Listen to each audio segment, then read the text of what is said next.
오스왈드 샌더스가 쓴 모든 인생은 하나님의 계획이다 하는 책이 있습니다. 저도 말씀을 준비하다가 알았는데 이분이 뉴질랜드 사람이라고 그래요. 뉴질랜드 출신으로 처음에는 변호사를 하다가 이제 하나님의 부르심을 받고 중국에서 오랫동안 선교사로 있었습니다. 책 제목에서 알 수 있듯이 주님께서 우리를 인도하시는 다양한 방법들을 이 책에서 제시를 하고 있는데, 우리 인생의 주권이 하나님께 있고 그분의 계획 따라 우리 인생이 인도함을 받는다, 이렇게 말을 하고 있습니다. 샌더스는 하나님께서는 우리를 인도해 주시는가 하는 질문에 대해서, 그렇다, 아버지라고 부르게 하신 분이 인도하심을 구하는 자녀들의 요청을 거부하고 그 걸음을 세심하게 인도해 주시지 않는다면 그것이 더 이상하지 않겠는가? 아버지가 된다는 것 자체에 이미 이러한 인도하심이 내포되어 있다. 부모라면 공감할 것이다, 이렇게 말을 하고 있습니다. 여러분, 모든 인생은 하나님의 계획이다, 이 말을 어떻게 생각을 하십니까? 우리는 오늘 본문을 통해서 이 주제에 대한 대답을 하고 있다 하는 말씀을 오늘 본문을 통해서 우리는 보게 됩니다. 아브라함의 종은 리브가의 말과 행동에서 이삭의 아내가 될 여인이라고 하는 것을 알게 됩니다. 그러면서 리브가의 아내로 이 리브가의 집에서 여장을 풀게 됩니다. 그리고 이 리브가의 오빠였던 라반으로부터 식탁의 환대를 받습니다.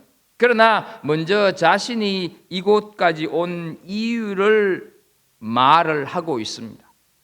자기는 아브람이라고 하는 주인의 종인데 아들 이삭의 신부감을 구하기 위하여서 수백 리 길을 왔었고, 하나님께 누가 신부감인지 알게 해달라고 기도했었는데 그 기도가 채 끝나기도 전에 기도한 그대로 응답이 되어서 리브가가 물 길러러 나왔었고, 자신은 물론 낙타에게도 물을 먹이면서 자기를 지금 이 집으로 데리고 왔다. 하지만 내 주인이 시키는 일을 마치기 전에는 음식을 먹지 않겠다, 이렇게 사양하고 있는 것을 우리는 지난 시간까지 살폈습니다. 종의 설명을 다 들은 이 리브가의 식구들은 이 모든 일들이 하나님의 뜻과 계획 속에서 일어난 것이구나 하는 것을 인정하게 됩니다.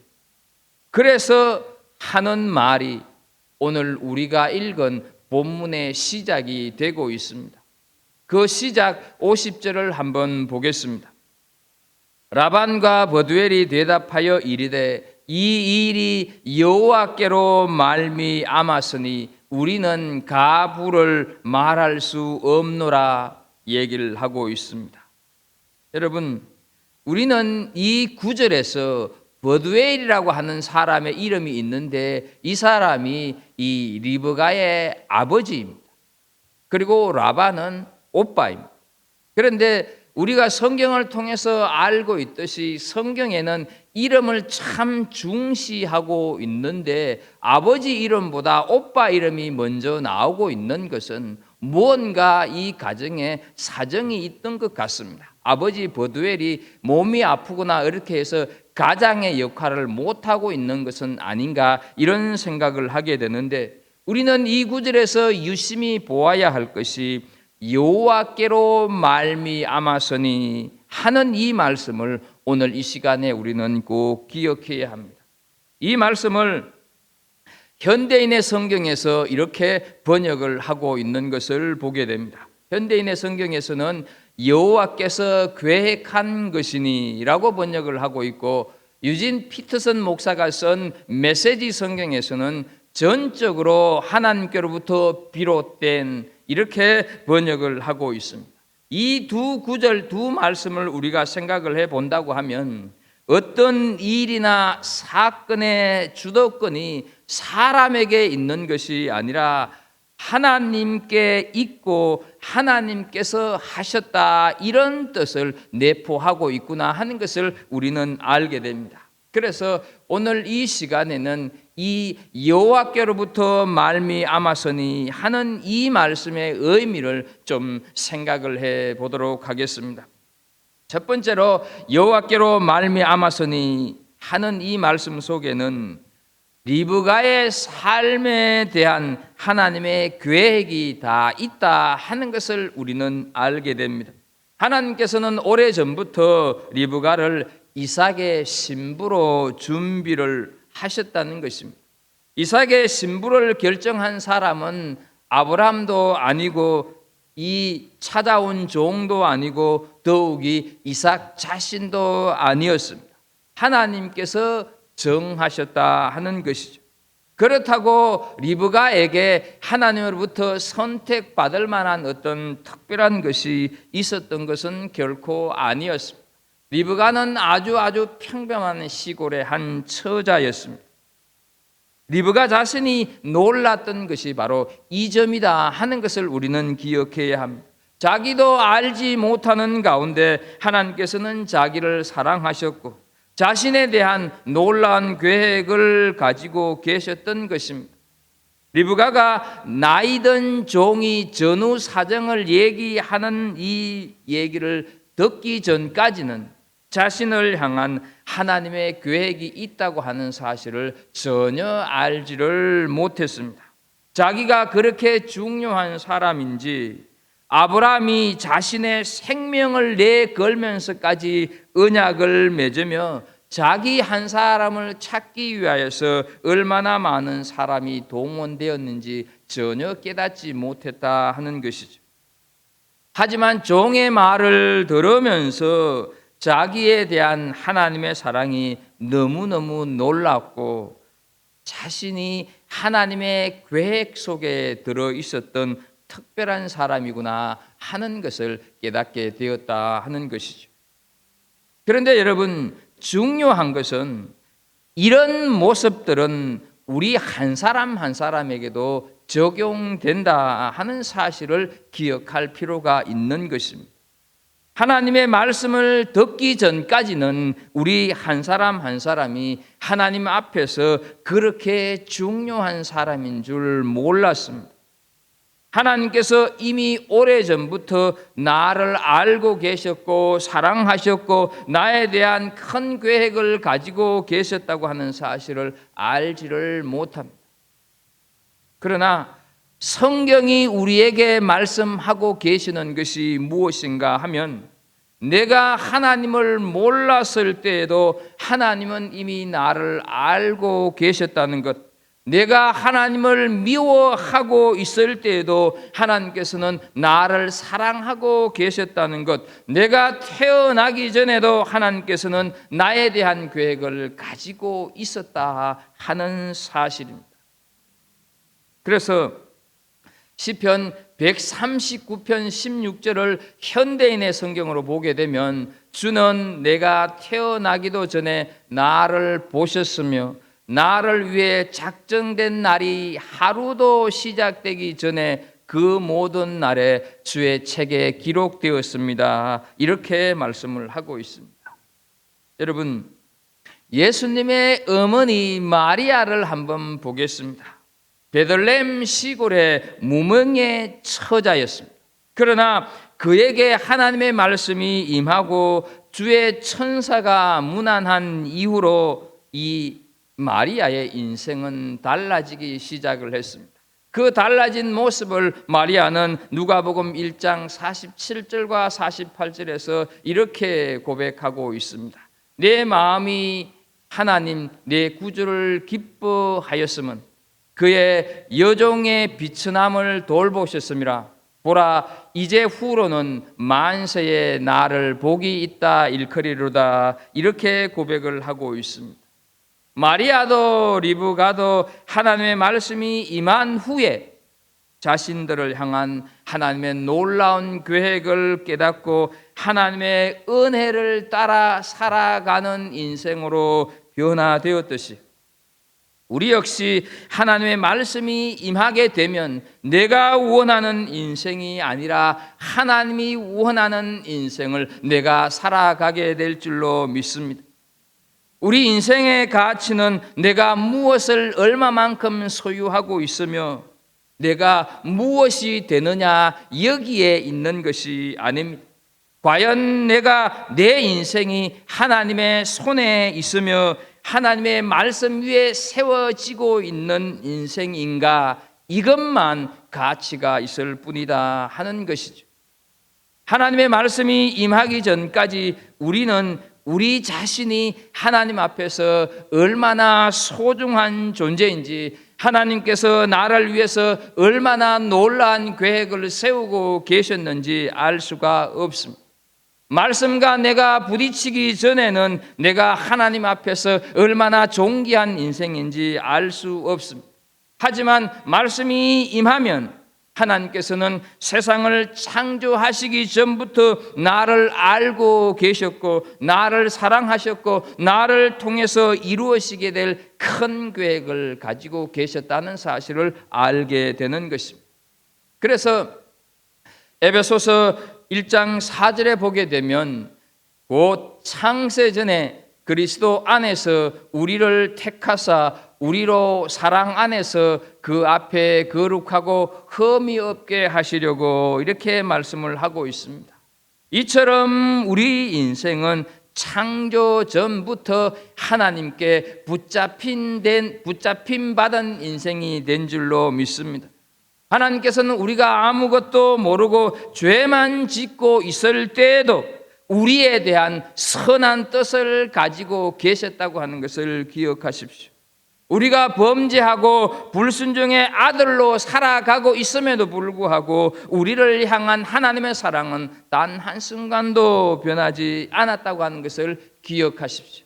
그 사실을 로마서 5장 8절에서 말씀하고 있습니다. 우리가 아직 죄인 되었을 때 그리스도께서 우리를 위하여 죽으심으로 하나님께서 우리에 대한 자기의 사랑을 확정하셨느니라 말씀을 하고 있습니다. 우리에게 중요한 것은 사랑받을 만한 자격이 요만큼도 없는 나를 하나님께서 처음부터 내 조건, 내 형편 따져가면서 비교해가면서 사랑한 것이 아니라 한없이 끝까지 사랑하셨다 하는 것입니다. 이 사랑의 발견은 오직 하나님의 말씀이 내게 임할 때 내게 확신으로 다가온다 하는 것이죠. 오늘 우리에게도 하나님의 말씀이 들려오는 시간이 되기를 축복합니다. 오늘부터 하나님의 말씀을 붙잡고 내 인생을 향한 하나님의 계획을 발견할 수 있기를 축복합니다. 하나님께 내가 너무너무도 소중한 사람, 하나님의 계획 안에 있는 인생임을 확신하며 살아가는 은혜가 있기를 주의 이름으로 축복합니다. 두 번째, 여호와께로 말미암았으니 하는 이 말씀은 본문의 근거에서 리브가의 결혼이 하나님의 뜻이다 하는 것을 알게 되는 것입니다. 결혼을 하나님께서 인도하시는 섭리의 사건이다, 이렇게 말씀하고 계신다는 것이죠. 결혼의 가장 중요한 정의는 배우자의 조건이 아니라 하나님으로부터 비롯된 일인가 하나님의 뜻인가 하는 것입니다. 결혼이 당사자들만 좋으면 되는 것입니까? 두 사람만 좋으면 결혼이 되는 것입니까? 그것은 아니잖아요. 양쪽 가문의 사람들과 다 관련되어 있지 않습니까? 한편 결혼은 당사자의 일이기도 합니다. 그런데 부모가 너무 나서거나 주도적이 되어서는 안 되는 것입니다. 부모가 최종 결정권을 가진 것은 아닙니다. 그런데도 돈이 있고 힘이 있는 부모들은 자녀들의 결혼을 좌우하려고 합니다. 앞에서 말씀드린 것과 지금 말씀드린 이 둘 다는 다 올바른 결혼관은 아닙니다. 가장 올바른 성경적인 결혼은 하나님께서 주관하시는 사건이 되도록 올려드리는 데 있다 하는 것을 기억하십시오. 왜냐하면 결혼은 하나님께서 허락하신 제도이기 때문입니다. 결혼은 하나님께서 하나님의 자녀들이 믿음의 가계를 세워가고 믿음의 족보를 이어가기 위해서 결정하시는 하나님의 선택이요 하나님의 영역이라고 하는 것을 받아들일 필요가 있다 하는 것입니다. 이것이 성경적인 결혼입니다. 그런데 믿음을 가진 성도라고 하면서 막상 본인의 결혼이나 자녀들의 결혼을 앞두면 인간적이고 세속적인 생각, 불신자들이 생각하는 똑같은 모든 조건을 내세우는 것을 보게 됩니다. 그래서 결혼이 뒤죽박죽되고 맙니다. 하나님의 뜻인가 아닌가 그것도 구별하기 힘든데 결혼을 세속적으로 생각해 버리면 믿음의 족보를 이어가기는커녕 하나님의 가정을 세워가기는커녕 오히려 단절시키고 만다 하는 것이죠. 믿음이 없던 라반과 브두엘이 이 일이 여호와께로 말미암았으니라고 말을 하는 것은 이 결혼은 사람이 왈가왈부할 일이 아니다. 사람이 가하다 불가하다 할 성질의 것이 아니다 하는 말을 하고 있는 것입니다. 자, 그렇다고 한다면 어떻게 믿음이 없는 이 사람들이 이런 말을 할 수가 있겠느냐 하는 것이죠. 그것은 바로 아브라함의 종을 통해서 하나님의 역사와 하나님께서 개입하시는 일련의 과정들을 들음으로써 이 라반과 브두엘에게 믿음이 생겼다 하는 것이죠. 결국 나이든 종의 믿음의 모습을 이 사람들이 보고 이들에게 믿음이 들어가기 시작했고 믿음이 생기기 시작을 했다 하는 것이죠. 믿음의 사람은 믿음의 말을 하게 되어 있습니다. 믿음의 사람은 믿음으로 행동을 하게 되어 있습니다. 그 믿음은 믿음이 없는 사람에게, 믿음이 연약한 사람에게 영향을 끼친다고 하는 사실입니다. 우리가 믿음으로 살고 믿음으로 말하고 믿음으로 행동하면, 믿음으로 결정하면 우리의 일상을 보고 믿음이 없는 사람들조차도 하나님을 느끼게 된다 하는 것이죠. 그래서 로마서 10장 17절을 보게 되면 그러므로 믿음은 들음에서 나며 들음은 그리스도의 말씀으로 말미암았느니라 이렇게 말씀을 하고 있습니다. 여러분, 그래서 우리에게 참 중요한 것은요, 우리 성도들끼리 모여서 교제를 나눌 때 세상 돌아가는 이야기에 너무 집중하지 마십시오. 모여서 교제를 할 때 하나님의 인도하심, 하나님의 역사하심 이런 것들을 나누는 것이 얼마나 중요한가를 보여주는 것입니다. 예수쟁이들 저거들끼리 모여가지고 그냥 세상 돌아가는 이야기들만 하고 그냥 밥 먹고 헤어지네. 불신자들이 이렇게 본다고 한다면 우리 성도들 간의 교제가 아무런 의미가 없다는 것이죠. 우리가 모여서 하나님의 역사하심, 하나님의 신실하심, 하나님의 인도하심을 자꾸 말하고 고백하게 될 때 저 사람들의 모임은 뭔가 다르구나 이렇게 하면서 불신자들이 우리가 나누는 그 교제 속에서 하나님을 알게 되고 하나님을 찾게 되고 하나님을 발견하게 된다 하는 것이죠. 사랑하는 성도 여러분, 우리가 살아가는 삶의 자리가 믿음을 선포하는 자리가 되게 하실 수 있기를 축복합니다. 믿음 없는 세상을 향해서 우리가 믿음으로 살지 않으면 하나님을 어떻게 나타내겠습니까? 입으로 하나님을 말한다고 해서 하나님이 전해지겠습니까? 아브라함의 종은 사사건건 하나님을 의식하고 있었고 하나님을 드러내고 있는 것을 우리는 이 24장을 통해서 알고 있습니다.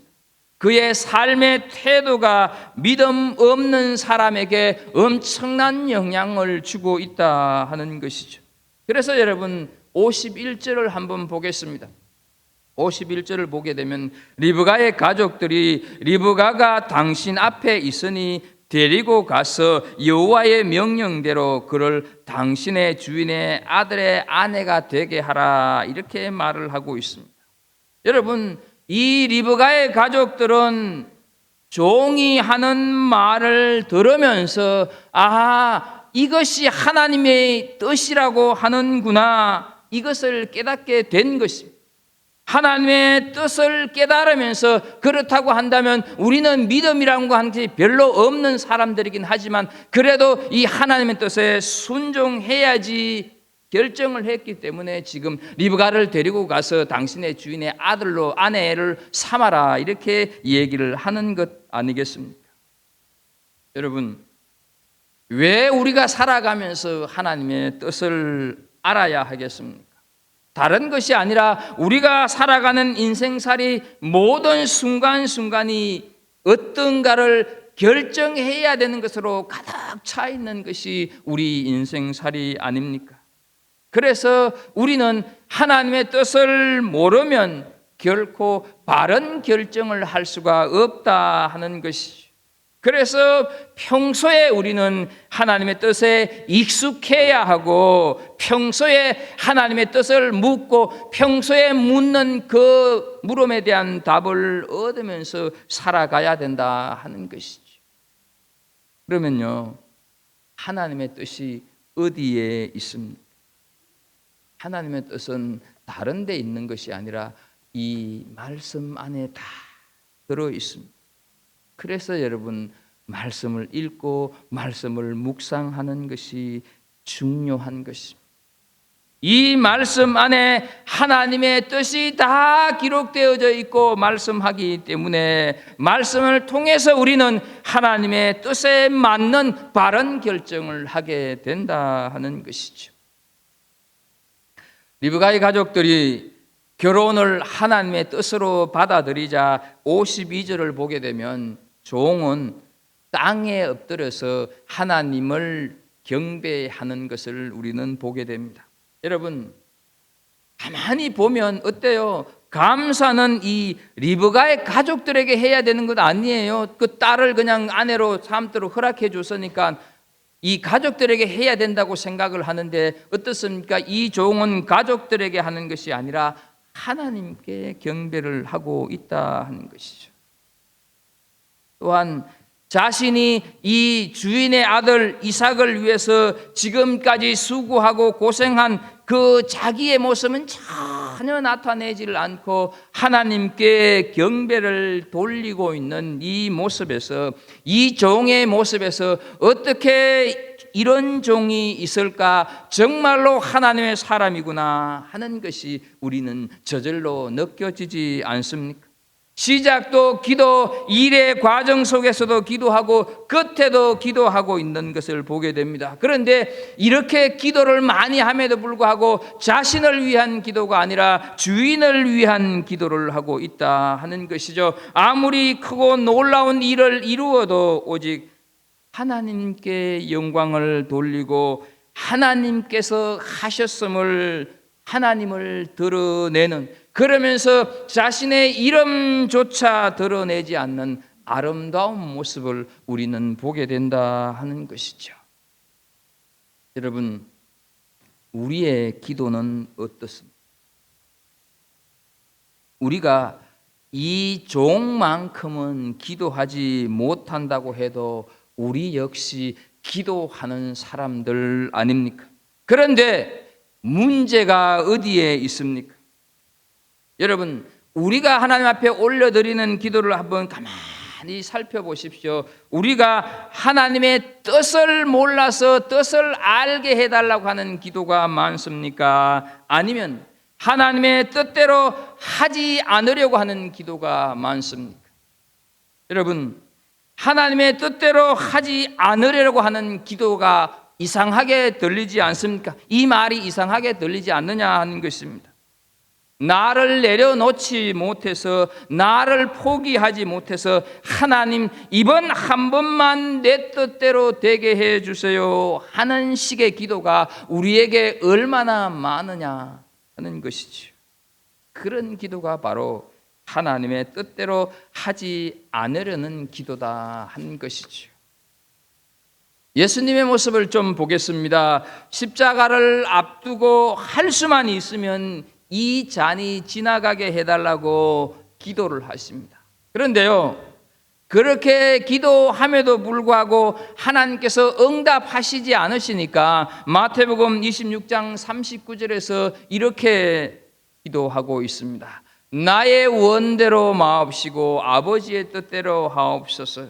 기도 내용이 바뀌고 있는 것 아닙니까? 할 수만 있으면 이 잔이 지나가게 해달라고 기도했는데 하나님께서 응답이 없으시니까 내 원대로 하지 마시고 아버지의 원대로 하옵소서. 기도의 내용을 바꾸고 있다 하는 것이죠. 무슨 말입니까? 내 뜻, 내 생각, 내 의지 내려놓겠다 하는 것이죠. 그런데 우리는 자꾸 내 기도를 관철시키려고 한다 하는 것이죠. 내 뜻을 성취시키려고 한다 하는 것이죠. 이런 기도는 합당한 기도가 아니다고 하는 것을 기억하십시오. 아브라함의 종은 모든 것이 물 흐르듯이 이루어지는 것을 보면서 하나님의 뜻을 결코 놓치지 않으려고 합니다. 그래서 56절을 보게 되면 그 사람이 그들에게 이르되 나를 만류하지 마소서. 여호와께서 내게 형통한 길을 주셨으니 나를 보내어 내 주인에게로 돌아가게 하소서. 이렇게 가족들에게 얘기를 하고 있습니다. 여러분, 아직 그 먼 길을 달려온 여독이 채 가시기 전인데 다음 날 아침에 일찍 돌아가겠다고 얘기를 하고 있습니다. 정말로 착하고 충성된 종 아닙니까? 한 열흘 더 머문다고 해서 무슨 달라질 것이 있겠습니까? 이미 그렇게 소원했던 이삭의 신부를 찾았습니다. 그리고 결혼 성낙도 떨어진 상태입니다. 이제부터 슬슬 쇼핑이나 좀 하면서 며칠 대접받고 떠난들 누가 뭐라고 하겠습니까? 지금도 종이고 주인에게 돌아가도 종입니다. 주인에게 일을 잘하고 왔다고 해서 성진이 되어서 신분이 바뀌는 것도 아닙니다. 자기 아내를 얻은 것도 아니고 자기 며느리감을 구한 것도 아닙니다. 그런데 왜 이 종이 이렇게 빨리 돌아가려고 하느냐 하는 것이죠. 여러분, 이 종은 지금 이 일이 주인의 일이기 전에 자신의 일처럼 기뻐하기 때문에 빨리 가겠다 얘기를 하는 것입니다. 주인인 아브라함이 얼마나 기다릴까? 빨리 가서 주인에게 이 복된 소식, 이 복음을 전해야 하겠다 하는 얘기를 지금 하고 있는 것입니다. 자기보다 주인을 더 생각하는 것입니다. 여러분, 내게 기쁜 소식이 있으면 나는 그것을 마음에 담고 있지를 못합니다. 누구에게나 알리고 싶은 것이 우리 사람들의 마음 아닙니까? 그래서 우리가 복음, 기쁜 소식을 받게 되면 그것은 당연히 전해지게 돼 있고 전할 수 있어야 한다 하는 것이죠. 리브가의 가족들이 딸과 이별 준비가 안 되었으니까 이제 가면 언제 볼지도 모르는데 열흘 혹은 며칠이라도 말미를 달라고 합니다. 그런데 종은 아니라고 가겠다고 얘기를 하고 있습니다. 자기의 평안과 휴식, 자기가 누리고 싶은 것 다 포기하고 어떻습니까? 빨리 가서 이 소식을 알려야 되겠다 하는 것이지. 무슨 일을 하든지 간에 내 일처럼 하는 이 종의 모습이야말로 오늘 우리 그리스도인들이 배워가고 그리스도인들이 깨달아야 할 그런 그리스도인됨의 자세라고 하는 것을 우리는 배우게 됩니다. 그것이 바로 믿음의 모습이고 그런 믿음의 모습은 누군가에게 영향을 주게 되고 그래서 하나님의 뜻은 자꾸 이루어져 간다 하는 것이죠.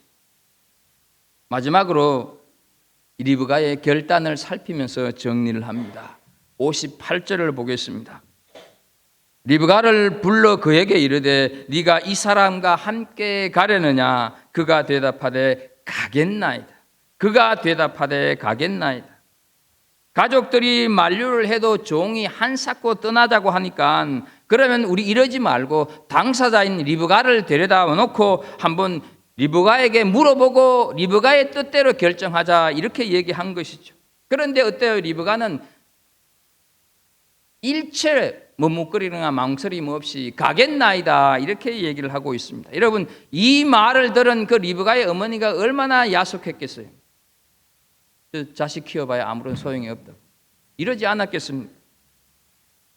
신랑에 대해서 아무런 아는 것이 없는데 리브가는 그 어떤 망설임도 없이 가겠나이다 이렇게 얘기를 하고 있는 것을 보게 됩니다. 이 가겠나이다 하는 히브리어의 원뜻은 아주 강력한 의지가 담긴 표현으로 그만큼 이 리브가의 결단이 단호하다 하는 것을 우리는 알게 된다 하는 것이죠.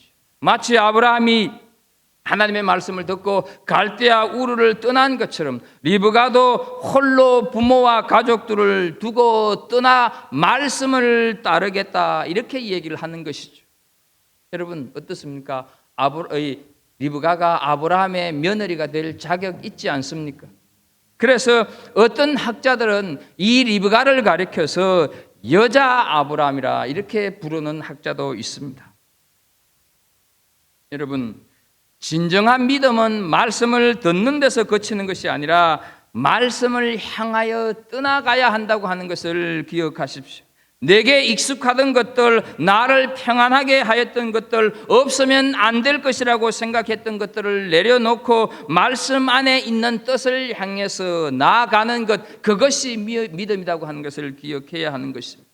어쩌면 우리의 약점이 말씀을 듣기는 참 많이 듣는데 이 교회에서도 듣고 저 교회에서도 듣고 유튜브를 통해서도 듣고 여기저기 오만 말을 많이 듣는데 결단을 하지 못하는 것이 우리의 문제가 아니냐 하는 것이죠. 지금까지 나를 성장 성숙시키지 못하고 있는 습관, 태도, 내가 타협하며 누리던 그런 안락함과 평안함을 버리지 못하는 것이 우리의 약점 아니냐 하는 것이죠. 하나님의 말씀은 언제나 결단을 해 줍니다. 지금까지 나의 가치관 중심에 서 있었던 하나님께서 싫어하시는 세상의 좋은 것들을 말씀이 버리게 하는 줄로 믿습니다. 말씀은 내 삶이 전부가 되어서 말씀이 인도하는 그 광야, 현실이 좀 어렵고 광야로 인도할지라도 저것이 말씀의 인도함이구나 고백되어졌을 때 오히려 그 광야와 같은 길을 즐거움으로 행진하게 하는 삶을 살게 되는 것이 말씀의 힘이다 하는 것이죠. 돈이 인생의 최고로 여겼던 사람은 말씀 앞에서 물질을 포기합니다. 누구나 다 알아주던 그런 안정되고 자랑할 만한 위치에 있던 그런 안정적인 삶을 추구하던 사람도 그 위치에서 얻었던 자기 만족 대신 하나님의 말씀이 인도하는 십자가의 길을 기쁨으로 가기도 한다는 것이죠. 우리는 누가복음 5장에 나오는 베드로를 기억하고 있습니다. 예수님께서 누가복음 5장 10절에 이제 후로는 네가 사람을 취하리라 이렇게 말씀을 하셨을 때 베드로는 모든 것을 버려두고 예수를 따르니라 말씀을 하고 있습니다. 베드로는 인생의 전부였던 배도 고기도 그리고 업으로서의 경험도 자신의 모든 육적인 삶을 포기하고 말씀 안에서 새롭게 태어나고 그 말씀을 향하여서 달려가는 것을 우리는 보게 됩니다. 그래서 바울 사도는 빌립보서 3장 7절 8절 9절에서 이렇게 고백하지 않습니까? 무엇이든지 내게 유익하던 것을 내가 그리스도를 위하여 다 해로 여길 뿐더러 또한 모든 것을 해로 여김은 내 주 그리스도 예수를 아는 지식이 가장 고상하기 때문이라. 내가 그를 위하여 모든 것을 잃어버리고 배설물로 여김은 그리스도를 얻고 그 안에서 발견되려 함이니 이렇게 고백을 하고 있습니다. 여러분, 만약 리브가가 하나님의 말씀을 듣기만 하고 말씀을 향하여서 달려가는 결단이 없었다고 한다면 아브라함의 언약 안에 있었던 축복과는 아무런 상관이 없게 되었을 것입니다. 그 축복은 아마 다른 사람의 것이 되었을 것입니다. 우리도 우리의 것을 포기하고 말씀을 향하여 나아갈 때 하나님께서 우리를 통해서 주시고자 하는 복 계획들을 이루어질 줄로 믿습니다. 이 세상에서 추구하던 기쁨, 명예, 성공, 나만이 알고 있는 삶의 방식, 가치관 이런 것들을 다 내려놓고 하나님의 말씀을 향해서 달려간 은혜가 있기를 축복합니다. 이제 우리는 결단을 해야 할 시간입니다. 결코 미루지 않기를 축복합니다. 주저하고 넉장을 부리다가 보게 되면 반드시 거기에는 사탄이 틈을 탄다고 하는 것을 기억하십시오. 어떤 사람은 다음 주부터 교회를 나가겠다고 다짐을 하지만 이번 주부터 나가고 싶지만 너무 빨리 교회 나가게 되면 하나님께서 놀라실까 봐 다음 주부터 가야겠다. 그런데 그 다음 주가 1년이 되고 2년이 되어버리는 경우를 많이 보지 않습니다. 아마도 아브라함의 종이 그곳에서 열흘을 보냈다고 한다면 열흘 후에는 또 열흘, 그러다간 한 달 계속해서 유혹을 받았지 않겠습니까? 그러다가는 못 떠나게 되고 그러다가는 일을 망칠 수도 있는 것입니다. 하나님께서 기회를 주실 때 여유를 가지고 거들먹거리게 되면 손살같이 그 기회가 지나간다고 하는 것을 기억할 수 있기를 바랍니다. 그래서 정말로 현명한 사람은 하나님께서 기회를 주실 때 혼신의 힘을 다하여서 그 기회를 붙잡고 그 일을 이루어 간다 하는 것이죠. 이 기회를 놓치게 되면 이 일 뒤에는 어떤 유혹이 기다리고 있을지 예측할 수가 없기 때문입니다. 반드시 사탄은 우리 그리스도인들이 하나님의 사역을 하나님께로 가까이 감에 있어서 못 가도록 요모저모로 방해하고 공격한다고 하는 것을 기억하십시오. 그래서 우리는 지금 결단해야 한다 하는 것입니다.